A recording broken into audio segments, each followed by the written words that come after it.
Prepare-se para navegar, porque o Discovery na Escola vai viajar para as Ilhas Galápagos em Desvendando os Segredos Genéticos. Vamos ver como esse lugar único contribuiu com a ciência em Ilhas da Evolução. Depois, vamos ver como um cientista usa seu conhecimento em pesquisas científicas avançadas em benefícios do genoma humano. Finalmente, vamos acompanhar este cientista em sua viagem ao redor do mundo à procura de tesouros genéticos no oceano em Futuro Minúsculo.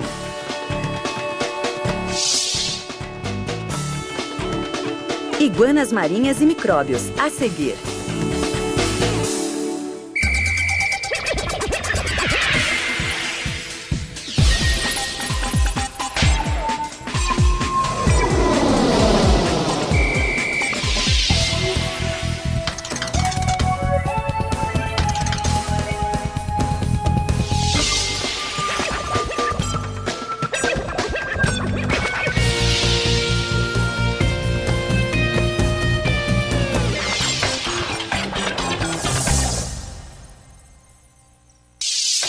Fique atento às questões e atividades propostas ao final de cada segmento.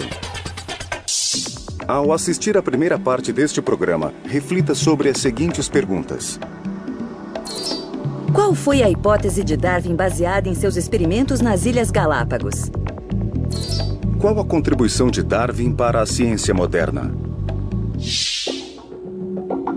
Quando Charles Darwin chegou às Ilhas Galápagos, ele encontrou espécies únicas de animais. Ele fez desenhos e anotações a respeito de tudo o que observou. Suas observações ajudaram a mudar a visão do mundo sobre natureza e ciência.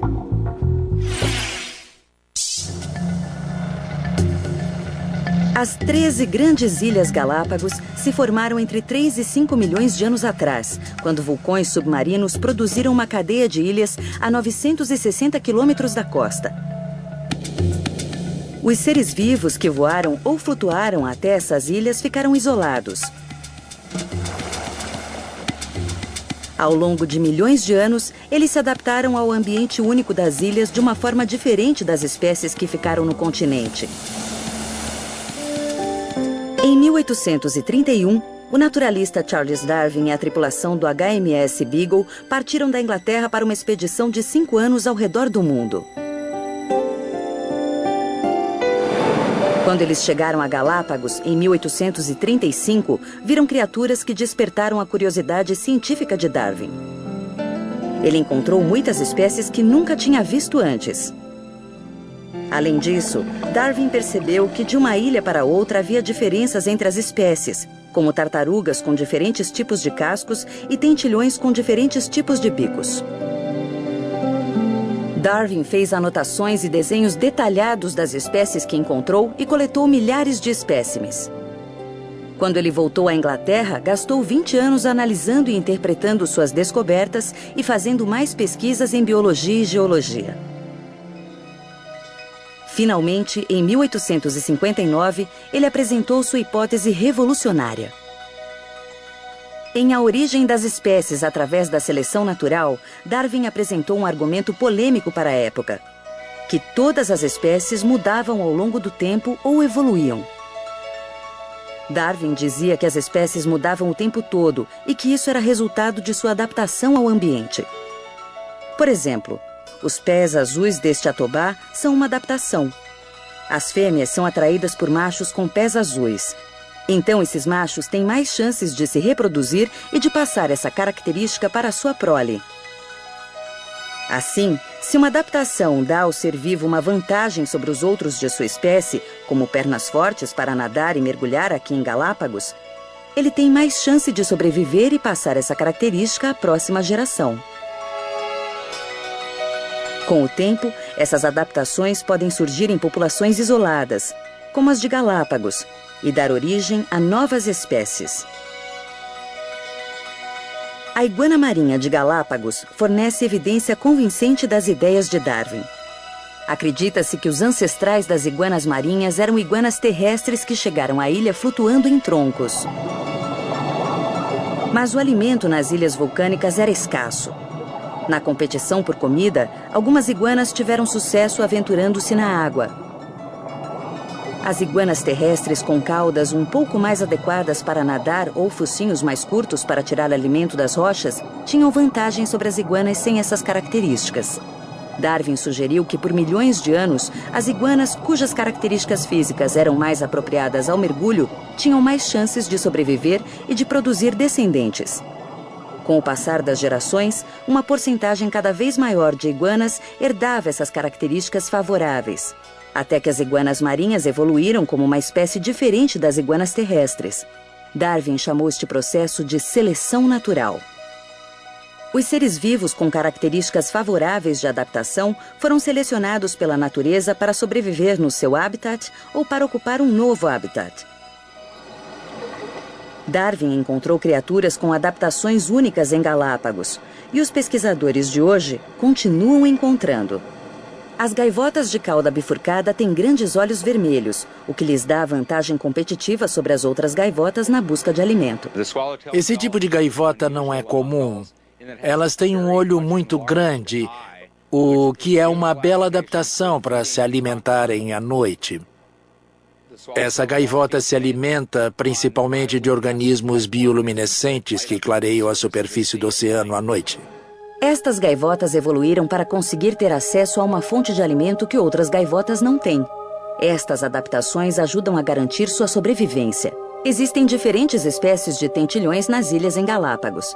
Isoladas em suas ilhas, cada espécie tem um tipo de comportamento diferente, além da forma e do tamanho dos bicos. Uns comem madeira, como pica-paus, outros comem cactos. Cada um encontra comida do seu jeito e transmite essa adaptação para a geração seguinte. Adaptações favoráveis podem ajudar as espécies a viver lado a lado, evitando a competição. Por exemplo, o rockfish de focinho longo pode coexistir com o de focinho curto nas mesmas águas, porque um busca o alimento em fendas e o outro no topo de rochas e corais. Uma adaptação espetacular e aparentemente negativa pode ser encontrada em muitas outras criaturas daqui. A coloração brilhante desses peixes parece torná-los alvos fáceis de predadores.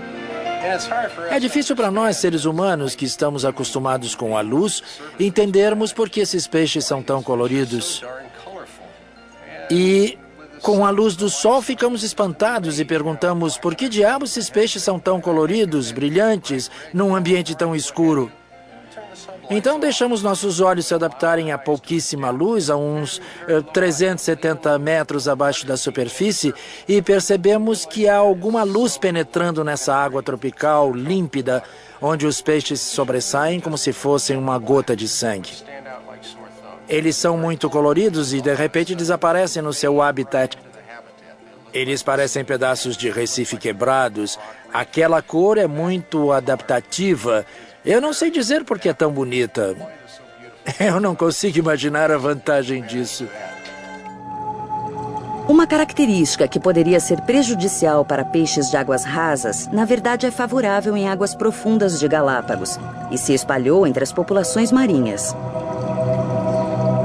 170 anos atrás, as incríveis criaturas de Galápagos fizeram Charles Darwin perguntar de onde vinham as espécies. E elas nos fornecem respostas até hoje. Você sabia que Charles Darwin recebeu um ensaio de outro naturalista em 1858 que propunha uma teoria muito parecida com a sua? Ambos receberam crédito pela teoria da seleção natural, mas Darwin tinha começado a escrevê-la em 1838. Você já tem todas as informações. Chegou o momento de esclarecer as dúvidas. Debata os seguintes temas. Qual foi a hipótese de Darwin baseada em seus experimentos nas Ilhas Galápagos? Qual a contribuição de Darwin para a ciência moderna? Agora tente isto. Faça um gráfico mostrando as mudanças nas iguanas ao longo do tempo. De que formas as mudanças nas iguanas marinhas mostram evidências das afirmações de Darwin? Se você quiser saber mais sobre Charles Darwin, confira os seguintes websites.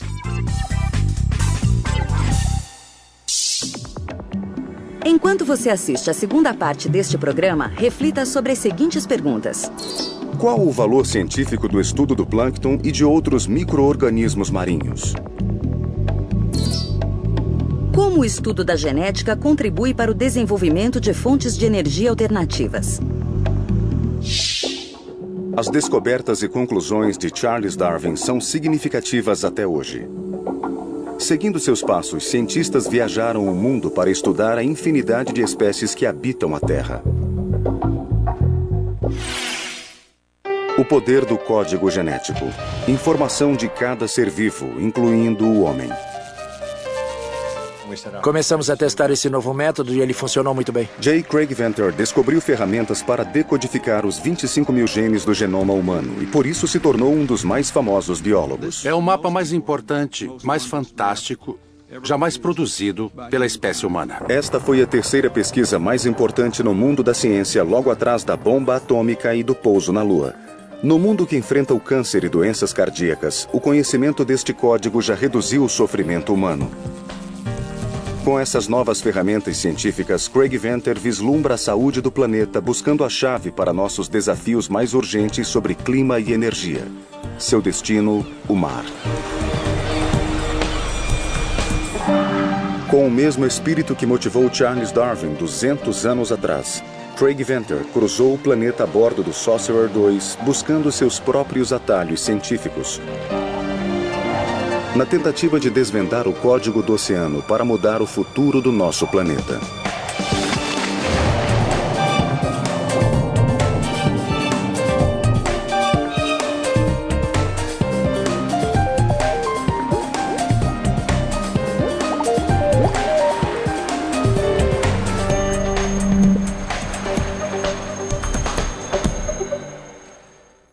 A busca vai além da mais estranha vida que conhecemos, passando pela nova nanovida, que pode produzir hidrogênio limpo para a queima, restaurar o equilíbrio de carbono da atmosfera e prever os dramáticos eventos do nosso planeta. Estes filtros vão capturar estas novas formas de vida que só podemos conhecer através de seu código genético. Cada milímetro da água do mar contém cerca de 1 milhão de bactérias e mais de 10 milhões de vírus. Nós encontramos 20 mil novas proteínas que metabolizam hidrogênio de alguma forma. 20 mil! Estas criaturinhas são menos conhecidas que galáxias distantes, mas formam de 60% a 90% de toda a vida do planeta. Elas são os químicos que controlam as funções vitais do planeta. A fonte de seu poder? Seu código genético.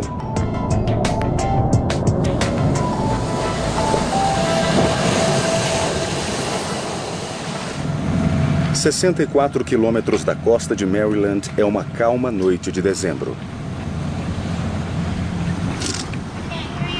Estamos soltando. Você pode ir até lá e dar um pouco de corda? Estamos nos aproximando demais, então temos que ir por ali. O Sorcerer parou para baixar a bomba da 13ª amostra da expedição. A velocidade está boa. Isso vai filtrar rápido.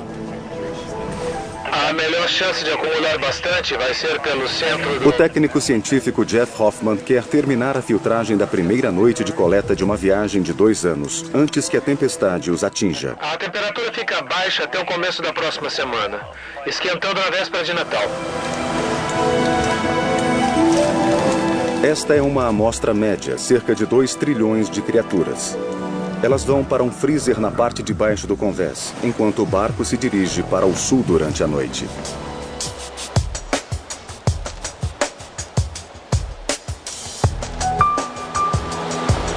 O Sorcerer é um barco de pesquisas incomum, mas serve muito bem para esta viagem. Oh, golfinhos bem na proa! Golfinhos! Aqui tem um, ali tem mais.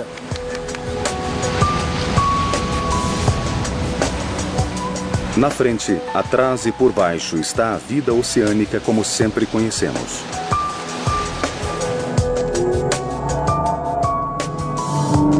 Do maior cetáceo às tartarugas marinhas que migram milhares de quilômetros, aos leões marinhos que podem nadar a 40 quilômetros por hora.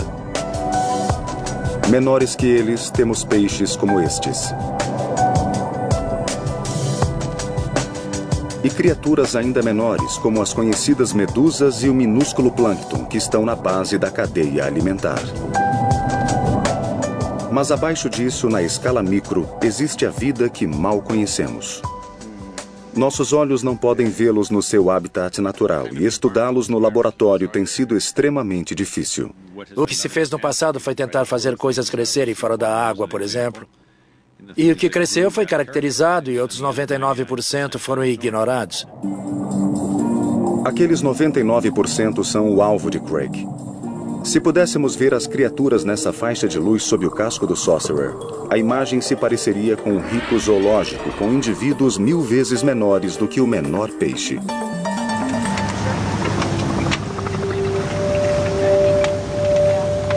Para coletar essas criaturas, o navio foi adaptado para obter amostras de todos os oceanos do mundo.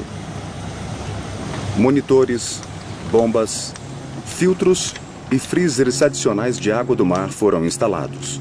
Há um sistema de informação global via satélite em tempo integral para uma tripulação de 6 pessoas, mais os cientistas colaboradores.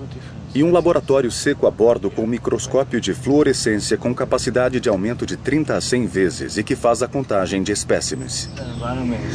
Isto tudo ajuda a equipe a entrar no mundo dos micro-organismos, mas o trabalho real acontece no nível molecular de leitura do DNA. Esse será o desafio para a segunda parte desta expedição científica, de volta ao Instituto J. Craig Venter em Rockville, Maryland, em um dos vários laboratórios com mais de 200 cientistas e técnicos. O trabalho do Instituto é custeado em parte por doações multimilionárias da Fundação Gordon Moore e pelo Departamento de Energia do